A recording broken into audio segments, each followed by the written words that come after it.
My stepson accidentally called me mom in front of his birth mother and she accused me of stealing her child. She didn't expect him to defend me instead. Laura's face went white, then red, then crumpled completely. Other parents stared as she rushed toward the bathroom, shoulders shaking. Jacob looked like he wanted to disappear into the floor. What was I supposed to do? Correct him in front of his judges? 2 years earlier, I married Michael, a divorced dad with the sweetest kid imaginable, Jacob. He was 10 when I entered their lives. Quiet but curious, with Michael's dark eyes and a smile that could melt hearts. I'd been single for years, focused on my marketing career, never thinking about kids until I fell for both of them. Michael's ex-wife Laura lived 3 hours away. She saw Jacob every other weekend. Standard custody stuff. Their divorce had been messy. She'd felt Michael prioritized work over family, while he felt suffocated by her need to control every household decision. They'd worked hard to stay civil for Jacob's sake. Laura was an ER nurse, dedicated to saving lives but often working shifts that conflicted with her custody weekends. She'd grown up bouncing between divorced parents herself, never quite belonging anywhere. Her own stepmother had been cold and distant, treating her like an unwelcome reminder of her father's previous marriage. Understanding her background helped explain the intensity. Laura had sworn she'd never let another woman treat her child the way she'd been treated. At the time, Michael thought she was being dramatic. Looking back, it was the first warning sign that she saw any stepmother as an automatic threat. The thing that mattered most to me was making Jacob feel secure and loved. I'd heard stepparent horror stories, trying too hard or not enough, so I was determined to let our relationship develop naturally. Never pushed him to call me anything specific, never tried to replace his mom, just focused on being a safe adult who genuinely cared. But there was this tiny detail that should have been my first warning. Every custody exchange, Laura made subtle comments about his clothes, haircut, backpack, anything suggesting I'd had input in his daily life. His hair looks different, she'd say, running fingers through it. I usually take him to my stylist who knows exactly how he likes it. New shoes got noticed too. I always buy his sneakers a half size bigger because I understand how fast his feet grow. The comments weren't mean-spirited, just pointed enough to establish that she knew things about her son I was still learning. She'd ask about homework in ways that suggested she knew his teacher's expectations better than anyone else. When he mentioned enjoying meals I'd cooked, she'd nod politely but remind him about the special dinner they'd made, just the two of them, the previous weekend. At first I brushed it off as normal protective mom instincts. Laura had been Jacob's primary parent before the divorce. It made sense she'd noticed changes in his routine. I figured she was adjusting to sharing parental responsibilities with someone new. But the comments got more pointed as months passed. When Jacob mentioned I'd helped with his science project, Laura made sure to tell him she'd helped with all his previous projects and knew exactly what teachers expected. When he came home excited about a recipe we'd tried, she'd remind him of all the special meals they used to make as a family. It felt like territorial marking, making sure Jacob understood I was temporary while she was permanent. Then a second thing happened that complicated everything. Jacob started opening up to me about things he'd never discussed with Michael, school drama with kids who excluded him from lunch tables, friendship problems with his best friend who'd started hanging with older kids, worries about whether he was smart enough for advanced math. I became his safe space for growing up conversations, partly because I was female and could offer perspectives Michael couldn't, partly because I was newer to his life, without the complicated history that builds up between parents and children over years. Michael was thrilled Jacob felt comfortable talking to me, especially about topics that made him embarrassed. But it created an interesting dynamic where I was becoming more integrated into his emotional support system than typical step-parents. When he had nightmares, he'd knock on our door asking for me specifically. When nervous about presentations, he'd ask me to help him practice because I didn't make him as nervous as Dad did. He never called me Mom during this period, usually just used my first name or didn't call me anything when he needed attention. But our bond was deepening in ways that felt natural and healthy. I started attending soccer games and school events, cheering from sidelines and taking photos to send Michael when work kept him away. Other parents assumed I was Jacob's mother, making conversation about our kids and parenting strategies. I'd politely correct them. I was his stepmother, but many didn't see much difference. Meanwhile, Laura's comments were escalating beyond casual observations. She started questioning Jacob about our conversations. What did we talk about when Michael wasn't around? Was I giving advice about things he should discuss with her instead? When Jacob mentioned I'd helped him understand some growing up questions he felt embarrassed to ask his dad about, Laura had a 45-minute phone call with Michael about appropriate boundaries. She argued that certain discussions should wait until Jacob was with her, where she could provide the correct information and context. The conversation got heated. Michael pointed out that kids don't schedule questions around custody arrangements, and that Jacob was clearly benefiting from having another trusted adult to talk to. But I could tell the criticism was wearing on him. He started seeming stressed during exchanges, carefully monitoring conversations to avoid drama. I tried staying out of the conflict. When Laura made passive-aggressive comments about my involvement, I'd smile politely and redirect to neutral topics. When she questioned my decisions during Michael's custody time, I'd defer to him and let him handle explanations even when I felt like hired help instead of family. The stress affected my relationship with Jacob too. I became overly careful about social media photos that included him, knowing Laura scrutinized everything. I second-guessed simple decisions like extra weekend bedtime or after-school ice cream, wondering how she'd interpret these choices. Michael noticed my increasing caution and asked if I was okay. I explained that every interaction with Jacob felt evaluated and judged, making it hard to be natural and spontaneous. He was frustrated that Laura's behavior was affecting our family dynamics, but concerned about escalating conflict by addressing it too directly. Maybe I was overreacting to what felt like constant scrutiny. That's what I told myself when Laura started texting Michael detailed questions about Jacob's routine whenever he was with us. Bedtime, breakfast, homework help, teacher contact, outdoor time. At first, Michael answered thoroughly, viewing her attention as admirable parenting even if excessive. He'd dealt with Laura's intense involvement in every aspect of Jacob's life since before their divorce, learning to provide information without getting defensive. But questions became more pointed and frequent. She wanted specifics about household rules, disciplinary approaches, even marriage details that didn't relate to Jacob's well-being. Did we argue in front of him? Did I have friends over when he was home? Did we maintain appropriate boundaries about adult conversations around children? My friends thought I was being being oversensitive when I mentioned feeling judged. Rachel from work said all divorced parents went through adjustment periods with new partners. My sister suggested Laura would eventually relax once she realized I wasn't undermining her relationship with her son. Everyone said it wasn't a big deal. Blended families always required time and adjustment, but the constant questioning was affecting my confidence and making me feel under surveillance in my own home. The situation reached a breaking point when Laura started calling Jacob directly to ask detailed questions about his day, meals, activities, and emotions while he was supposed to be enjoying time with his father's family. These calls lasted 30 to 45 minutes and left him feeling interrogated and anxious about providing the right answers. I watched him pace our kitchen one evening, phone pressed to his ear, carefully explaining what he'd eaten for dinner and whether he'd finished homework before watching TV. When he hung up, he looked exhausted and worried, like he'd completed a difficult exam rather than talked to someone who loved him. That's when I realized Laura's need to monitor and control wasn't just affecting me. It was putting tremendous pressure on Jacob to be a perfect child who never gave his mother reason to worry about his care in our home. All I wanted was to love this kid and help him feel secure in our blended family. Somehow it became a careful dance around someone else's insecurities. Receipt number 1 was small but hard to ignore when I found Jacob crying in his room after a weekend visit. He'd mentioned that I'd been teaching him basic cooking: scrambled eggs, grilled cheese, simple pasta. Michael and I thought these were valuable life skills. We'd started because Jacob showed interest in dinner prep, and I enjoyed our one-on-one kitchen time talking through whatever was on his mind. But when Jacob enthusiastically told his mother about making his favorite breakfast alone, Laura responded with tears. She'd always planned to teach him those recipes when he was older. Now those special mother-child moments were ruined because I'd gotten there first. She'd explained that certain experiences belong to mothers and children. By learning these skills from me instead of waiting for her, he'd taken something precious from their relationship. Jacob was devastated that he'd accidentally hurt his mother by developing independence. Through his tears, he asked if he should pretend not to know how to make eggs so his mom could still teach him, or if he should stop cooking with me to avoid more conflicts. This 11-year-old was trying to manage adult emotions and protect everyone's feelings by limiting his own growth. He felt guilty for enjoying our time together because his mother made him feel like his development was somehow betraying their relationship. When Michael called Laura to discuss this, she turned it around on us. If I was really concerned about Jacob's well-being, I'd be more careful about not encroaching on experiences that belonged to his real parent. Cooking lessons were intimate bonding activities reserved for biological mothers and children. The word real stung more than I wanted to admit. Receipt number 2 made denial harder when Jacob started asking questions that revealed his confusion and anxiety about family dynamics. He wanted to know if loving me meant he loved his mom less, as if affection were finite and had to be rationed between competing adults. He wondered if enjoying time with me made his mom sad, and whether he should feel guilty about looking forward to our grocery trips or evening neighborhood walks. He asked if I'd still be his stepmom if his parents got back together, seeming genuinely worried I might disappear if family circumstances changed. When I assured him Michael and I were married permanently, he seemed relieved, but then asked if that meant his mom would always be sad about not having the family she used to have. These weren't questions a kid should ask. They showed that Laura's emotional reactions were creating deep anxiety about his place in both households and his right to form natural bonds with caring adults. The most heartbreaking question came on a quiet Sunday morning while we made pancakes. Out of nowhere, he asked if his mom would be happier if I wasn't part of their family anymore, and whether Michael would understand if I moved away to make things easier for everyone. This child was contemplating sacrificing relationships that brought him joy and stability to manage an adult's emotional reactions to circumstances beyond his control. Michael was getting frustrated too, but reluctant to create more conflict that might affect their custody arrangement. He'd heard stories about ex-spouses using parental alienation tactics when threatened, and worried about making things worse by confronting Laura too aggressively. But something had to change when Jacob started having physical anxiety symptoms around custody exchanges. Stomach aches the morning he was supposed to go to his mom's house, withdrawn behavior the day before transitions between households, clearly anxious about navigating emotional landmines around simple family interactions. I suggested maybe I should step back from certain activities until Laura felt more secure. Michael was strongly against this, arguing that rewarding her unreasonable behavior with concessions would only encourage escalation and teach Jacob that love was dangerous and had to be hidden. We were caught in an impossible situation. Receipt number 3 ended the debate about whether Laura's behavior was normal when she showed up at Jacob's school unannounced to check on his academic progress during a week when he was with us. The teacher was confused because Laura wasn't supposed to have custody that week, and Michael hadn't authorized any school visits. When the school called to verify Laura was allowed to meet with Jacob's teacher, they discovered she'd been calling regularly to ask about his behavior, grades, and social interactions during periods when he was in our care. She'd also been asking teachers whether Jacob ever mentioned me, what he said about our household, and whether his academic performance differed during weeks with his dad versus weeks with her. The school counselor called Michael to express concern that Jacob was being put in the middle of adult conflicts. They'd noticed he seemed anxious about discussing home life and was reluctant to mention activities involving me, even in casual contexts. This was when I realized Laura wasn't just insecure about my relationship with Jacob. She was actively monitoring and questioning his interactions with me through third parties, treating our household like a hostile environment needing supervision and control. Michael was furious about the unauthorized visits and calls. He called his lawyer about modifying their custody agreement to include provisions about school communication and boundaries around monitoring Jacob's life in both households. But before legal action could be taken, I discovered something that changed everything I thought I knew about the situation. I was cleaning out Michael's home office to surprise him by organizing his paperwork when I found a folder labeled custody documents that had fallen behind his filing cabinet. Inside were legal papers I'd never seen before. Not just the divorce decree I knew about, but court correspondence between lawyers that dated back to before Michael and I had even met. The papers revealed that Laura had tried to get primary custody of Jacob during their original divorce proceedings. She'd argued that Michael's work schedule and frequent business travel made him an unsuitable primary parent, and that Jacob would be better served living with her full-time with Michael getting standard visitation rights. But here's what made my blood run cold. Michael had counter-argued that Laura was emotionally unstable and had been seeing a therapist for what his lawyer described as possessive and controlling behaviors regarding the child that were affecting the minor's emotional development. The documents included a psychological evaluation that Laura had been required to undergo as part of the custody proceedings. The evaluator had noted concerns about her difficulty accepting that the child could form healthy attachments to other caregivers, and recommended that the mother would benefit from continued therapy to address anxiety and control issues that may interfere with co-parenting relationships. There were pages of documented incidents where Laura had become disproportionately upset about normal childhood activities, Jacob enjoying time with babysitters, forming friendships with classmates whose parents she didn't know, even bonding with his preschool teacher. The evaluator had specifically noted that Laura seemed to view any positive relationship in Jacob's life as a threat to her maternal bond. Most shocking of all was a letter from Laura's own therapist to the court, stating that while Laura was a loving mother, she struggled with abandonment fears stemming from her own childhood experiences that manifested as attempts to control and limit her child's relationships with others. Michael had never told me any of this. The final document in the folder was the most recent, a letter from Laura's current attorney to Michael's lawyer, dated just 3 weeks earlier. It outlined a new strategy for challenging our custody arrangement, but this time with a different approach. Instead of claiming Michael was unfit, they were planning to argue that I was creating parental alienation by encouraging Jacob to view me as a replacement mother figure. The letter detailed their plan to gather evidence of my inappropriate boundary violations, including testimony from school personnel, documentation of Jacob calling me mom, and expert witness testimony about the psychological damage caused when step-parents usurp the role of the biological parent. But the most devastating part was a handwritten note stapled to the back of the letter, apparently from Laura to her attorney. Lisa doesn't know that Jacob started calling her mom because I told him to. I suggested it during one of our phone calls, hoping she'd be stupid enough to encourage it instead of correcting him. Now we have proof that she's trying to replace me. I sat in Michael's office, staring at that note, trying to process what I was reading. Laura had manipulated her own son into calling me mom as part of a legal strategy to prove I was overstepping boundaries. Every time Jacob had called me mom, and I'd smiled or responded naturally, I'd been unknowingly participating in her trap. The innocent moments I'd treasured, when he'd run to me after a bad dream calling me mom, when he'd introduced me to his friends as my mom Lisa, when he'd written a Mother's Day card addressed to the best mom, had all been orchestrated by his biological mother as evidence against me. She'd been willing to confuse and manipulate her own child's emotions to build a legal case. My hands were shaking as I photographed every document in the folder. I needed Michael to explain why he'd hidden this from me, but I also needed evidence in case Laura tried to destroy the papers. When Michael came home that evening, I was sitting at the kitchen table with printouts of everything I'd found. "We need to talk," I said, sliding the documents across to him. His face went pale as he recognized what I'd discovered. "Lisa, I can explain. You knew she was manipulating Jacob into calling me mom. You knew she was building a legal case against me, and you didn't think I deserved to know any of this?" Michael sank into the chair across from me, looking older than I'd ever seen him. "I was trying to protect you," he said quietly. "If you'd known what she was doing, it would have changed how you acted around Jacob. You might have started correcting him or pulling away from him, which is exactly what she wanted. So instead, you let me walk around thinking I was building a genuine relationship with my stepson, when really I was being set up. Your relationship with Jacob is genuine," Michael said firmly. "What Laura suggested might have planted the seed, but Jacob's feelings for you are real. Kids don't fake the kind of attachment he has to you." "But how can I trust that? How can I trust any of it now?" Michael reached across the table and took my hands. "Because I've watched you two together for 2 years. I've seen how he lights up when you walk into a room, how he seeks you out when he's upset, how he talks about you to his friends. Laura might have suggested the word mom, but she didn't create his love for you." I pulled my hands away. "Why didn't you tell me about the custody evaluation? About her history of trying to control his relationships? Because I hoped things would be different with you. Her therapist said she was making progress, and I thought maybe having some distance and seeing Jacob happy in our home would help her accept that he could love more people without loving her less. But instead, she escalated into actively sabotaging our relationship. Yes, and I should have warned you what we were dealing with. I'm sorry." I stared at the documents spread across our table. "There's more, Michael. According to this letter, she's been planning a new custody challenge. She wants to claim I'm alienating Jacob from her." Michael's jaw tightened as he read the attorney's letter. "This is insane. Anyone who spends 5 minutes with Jacob can see that we encourage his relationship with his mother. But we don't have proof of that. We just have proof that her son calls me mom, which is apparently exactly what she wanted." The implications were staggering. Every natural moment between Jacob and me had been weaponized. Every time I'd responded positively to him calling me mom, I'd given Laura ammunition for her argument that I was trying to replace her. "What do we do now?" I asked. Michael was quiet for a long time, studying the papers. "We get our own attorney. We document everything. Her manipulation, her unauthorized school visits, her attempts to control Jacob's relationships, and we pray that a judge can see through her games. But what about Jacob? How do we tell him that his mother has been using him as a pawn in a legal strategy?" "We don't," Michael said immediately. "He's 12 years old. He doesn't need to know that his mother manipulated him. It would destroy his trust in all of us." I understood Michael's reasoning, but keeping this secret felt like another form of manipulation. How could we have an honest relationship with Jacob while hiding something this significant about his mother's behavior? "So we just pretend none of this happened? We protect Jacob from adult problems that aren't his responsibility to solve," Michael said. "But we also prepare to defend our family against someone who's willing to use her own child as a weapon." The next few weeks were a nightmare of legal consultations and strategic planning. Our attorney, a woman named Patricia who specialized in high-conflict custody cases,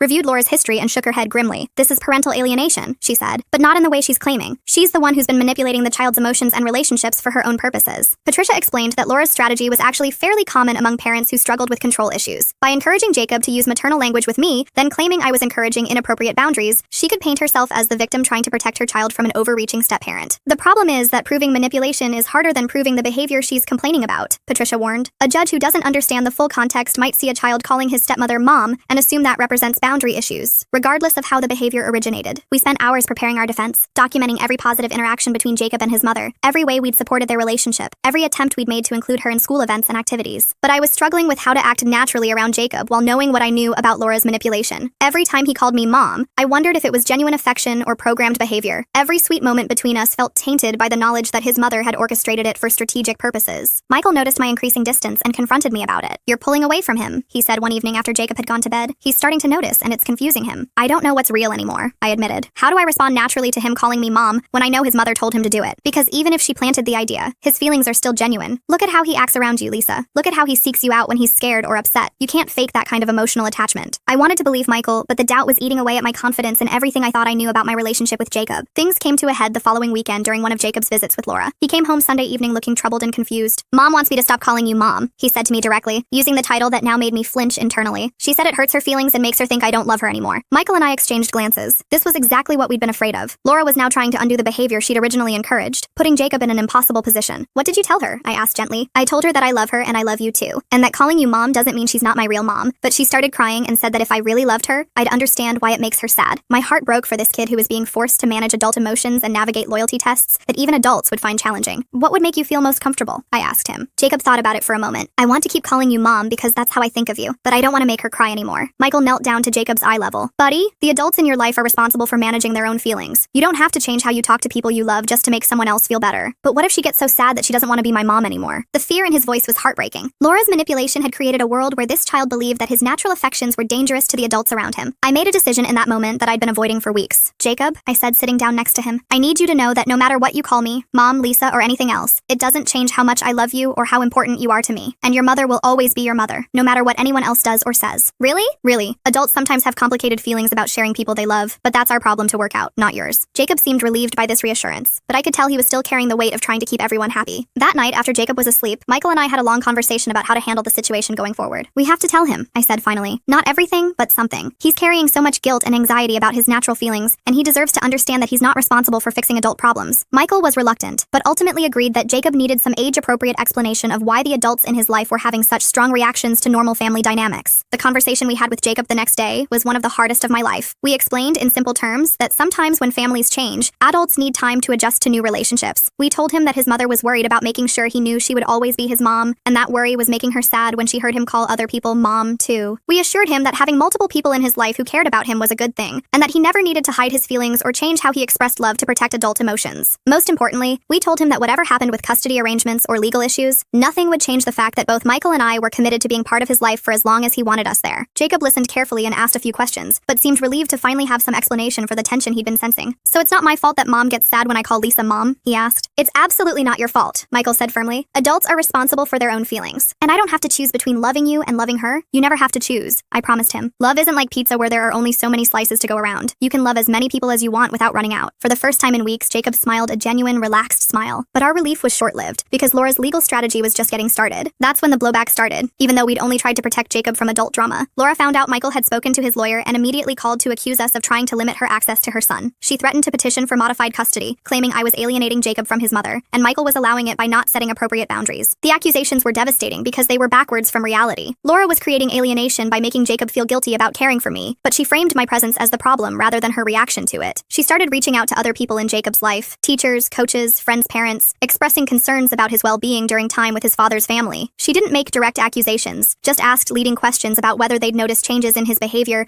that might indicate problems at home. People I trusted took her side without understanding the full situation. Jacob's soccer coach mentioned to Michael that Laura seemed really concerned about things going on at our house, suggesting maybe we all needed to communicate better. My own mother started asking careful questions about whether I was moving too fast in assuming a parental role. She'd heard from someone in Laura's extended family that there were boundary concerns and wanted to make sure I wasn't putting Jacob in an uncomfortable position. Even Michael's parents began making subtle suggestions about being sensitive to blended family complexities and respecting the biological parents' feelings. Jacob could sense the tension even when adults tried hiding it. He started walking on eggshells around me, clearly afraid that showing affection would cause more problems with his mom. I felt like I was being erased from his life to appease someone else's insecurity. Annoying turned expensive when Laura hired hired a family law attorney and filed for modified custody, claiming Jacob's best interests weren't being served in an environment where inappropriate parental boundaries were maintained. She wasn't seeking to reduce Michael's custody time, just required that I have limited involvement in parenting decisions and that all school communication go through her as primary parent. She wanted court-ordered family counseling to address what her lawyer called parental role confusion and loyalty conflicts, allegedly harming Jacob's emotional development. Now it wasn't just hurt feelings or awkward dynamics. It was legal fees, court hearings, and the possibility that our family structure could be legally restricted based on one person's inability to accept that her child could love more than one maternal figure. The custody evaluation process was grueling. A court-appointed psychologist interviewed each adult separately, observed interactions between Jacob and both parents, reviewed school records and communications, and ultimately had to decide whether my presence was beneficial or harmful. I sat in a sterile office explaining to a stranger why I loved my stepson, how I'd tried supporting his relationship with his mother, and whether I understood the difference between being a step-parent and trying to replace his biological parent. Meanwhile, Jacob was being asked about loyalty and preference that no child should have to answer. Did he love his mom more than me? Did he wish I wasn't part of his life? Did he feel pressured to choose between adults who cared for him? The evaluation ultimately found no evidence I was harmful to Jacob's well-being. In fact, the psychologist noted that Jacob seemed more anxious when discussing his relationship with me than other life aspects, suggesting he'd been taught to feel conflicted about caring for his stepmother. The court denied Laura's petition and recommended family counseling to help all adults support Jacob's relationships with everyone who loved him. But winning in court didn't solve the underlying problem. And then I found the one thing I wasn't supposed to see that changed everything. Jacob had left his journal on the kitchen counter after a school assignment, and it fell open to a page where he'd written about his biggest worry. In his careful 11-year-old handwriting, "I'm scared that if I love Lisa too much, Mom won't want to be my mom anymore. But I'm also scared that if I don't love Lisa enough, Dad will be sad, and she'll leave like Mom left Dad." The entry continued with heartbreaking details about how he tried managing everyone's emotions, showing different levels of affection depending on who was watching, carefully monitoring his own feelings to make sure he wasn't hurting anyone by caring too much or too little. This child was living in constant anxiety about whether his love for adults was acceptable or dangerous. He was 11 and felt responsible for managing adult relationships and protecting everyone's feelings at the expense of his own emotional authenticity. After that, everything shifted in my perspective about what needed to happen, which brings me to that science fair night that forced everything into the open. I went in calmer than I felt to Jacob's 6th grade science fair, where he was presenting a renewable energy project we'd worked on together over several weeks. Michael was coming straight from work to meet us there, but I arrived early to help Jacob set up and calm his presentation nerves. Laura was already there when we arrived, chatting with other parents and photographing Jacob's project. She greeted us politely but coolly, the way she'd been doing since the custody battle ended. Jacob seemed tense, clearly aware of adult undercurrents but trying to focus on his big night. I led with the simplest approach, supporting Jacob's success while minimizing drama that might affect his evening. I stayed in the background while he explained his project to judges, took photos when Laura wasn't already taking them, and tried to be present without creating any appearance of competition. Everything was going well until one judge asked about his inspiration for choosing renewable energy. Without thinking about who was listening, he launched into an enthusiastic explanation about how I'd shown him documentaries about climate change and helped him understand the science behind solar and wind power. "My mom really helped me understand how important this stuff is for my generation," he said, gesturing toward me with obvious pride and affection. The word mom hung in the air like a bomb waiting to explode. Laura's face went white, then red, then crumpled into pure devastation. Other parents listening to Jacob's presentation looked confused, glancing between Laura and me as they tried figuring out family dynamics. Jacob realized his mistake immediately and looked panic-stricken, his excitement about his project completely destroyed by one innocent word. Laura excused herself and walked quickly toward the bathroom. I could see her shoulders shaking as she left. I followed to make sure she was okay and found her sobbing in the hallway. When she saw me, grief transformed into anger. "How could you let this happen?" she demanded through tears. "He's my son. I'm his mother. You can't just take that away from me." I tried explaining I'd never asked Jacob to call me mom, that it wasn't something we'd planned or encouraged, but Laura was beyond listening. She accused me of deliberately undermining her relationship, of stealing moments and milestones that belonged to her, of confusing him about who his real family was. "He's been calling you mom behind my back, hasn't he?" she said. "You've been letting him think of you as his mother instead of teaching him that I'm the only one who deserves that title." The accusation was partially true. Jacob had started calling me mom occasionally when we were alone, and I hadn't corrected him because it felt natural and sweet, but I'd never encouraged it or made it a requirement, and certainly never intended for it to happen in front of Laura. I apologized for her pain and tried reassuring her that I understood she was Jacob's mother, and nothing would ever change that. But my words seemed to make her more upset, as if my attempts at comfort were further evidence I was trying to take her place. The confrontation lasted about 20 minutes, with Laura alternating between tears and anger, while I tried finding some way to make things better. Other parents were starting to notice, and I worried about how it would affect Jacob if the scene continued in such a public space. Finally, Michael arrived and found us in the hallway. Laura immediately turned to him and demanded he do something about the situation, make me understand I was overstepping boundaries and hurting their son by allowing him to see me as a replacement mother. Michael tried calming everyone down and suggested we continue the conversation privately after the science fair, but Laura wasn't willing to wait. She wanted immediate assurance that I would stop allowing Jacob to call me mom, and that we'd establish clearer boundaries about my role. I found myself agreeing to ask Jacob to use my first name instead of mom, especially when his mother was present, just to de-escalate and get us through the rest of his school event. Michael looked unhappy with this concession, but didn't contradict me in front of Laura. We returned to the science fair and managed to get through the rest of the evening, but the damage was done. Jacob was quiet and subdued, clearly upset that his moment of pride had turned into family drama. Laura stayed on the opposite side of the room from me, and Michael seemed frustrated with everyone involved. When we got home that night, Jacob was furious with me for agreeing to Laura's demand about the name issue. "Why do you care more about her feelings than about me?" he asked, tears streaming down his face. face. I thought you loved me, but now you're saying I can't even call you what feels right because it makes her sad. Michael was equally upset, arguing that I'd essentially validated Laura's position that my relationship with Jacob was inappropriate or threatening. He felt like I'd thrown our family under the bus to appease his unreasonable ex-wife, and that I'd taught Jacob his feelings mattered less than adult politics. But I was thinking about that journal entry I'd seen, about a little boy who felt responsible for managing everyone's emotions and protecting all the adults in his life. I wondered if asking him to modify how he addressed me in certain situations was actually protecting him from impossible loyalty conflicts. The conversation went late into the night, with all three of us exhausted and emotional by the end. It didn't look like TV justice, but something important had shifted in our family dynamics that night. We couldn't go back to pretending that Laura's insecurity wasn't affecting Jacob's ability to form natural relationships with people who loved him. Here's what actually changed. Michael called Laura the next day and told her that while he understood her feelings about the mom situation, he wouldn't allow her discomfort to limit Jacob's relationships or force him to hide his affections to protect adult egos. He explained that Jacob calling me mom sometimes was his choice, not something we'd encouraged or required, and that trying to control how he expressed feelings would only create more anxiety and confusion. He offered family counseling sessions that included all of us, but made it clear that any future attempts to legally limit my involvement in Jacob's life would be met with strong opposition. Laura initially resisted, but the custody evaluation had made it clear her previous tactics weren't successful, and that continued conflict would only hurt Jacob more. She reluctantly agreed to try counseling, though she maintained she'd never be comfortable with Jacob calling anyone else mom. The counseling sessions were difficult but eventually productive. Laura was able to acknowledge that her fears about being replaced came from her own childhood experiences with divorce and step-parents, and that projecting those fears onto Jacob wasn't fair to him. I was able to explain that I'd never intended to compete with her or minimize her importance in Jacob's life, and that I was willing to be more mindful about situations that might trigger her insecurity while still maintaining authentic relationships with him. Most importantly, Jacob learned that he didn't have to manage adult emotions or hide his feelings to keep peace in the family. He was allowed to love all of us in whatever way felt natural to him, and the adults in his life were responsible for working out their own issues without putting him in the middle. Now, 2 years later, Jacob still calls me mom sometimes and Lisa other times, depending on the situation and how he's feeling. Laura still gets uncomfortable when it happens in front of her, but she doesn't make him feel guilty about it anymore. Michael and I have learned to support Jacob's relationship with his mother, while also maintaining our own family bonds. The science fair project, which started this whole crisis, won second place in the school district competition. Jacob was proud of his achievement and proud that all three of his parents were there to celebrate with him, even if the dynamics were complicated. We're not a perfect blended family, but we're a functional one where a child gets to experience multiple sources of love without having to choose between them. Laura will always be Jacob's mother, and nothing will ever change that. But I'm also part of his family now, and I've earned the right to be called whatever feels authentic to him in our relationship. He calls me mom because he wants to, not because anyone taught him to.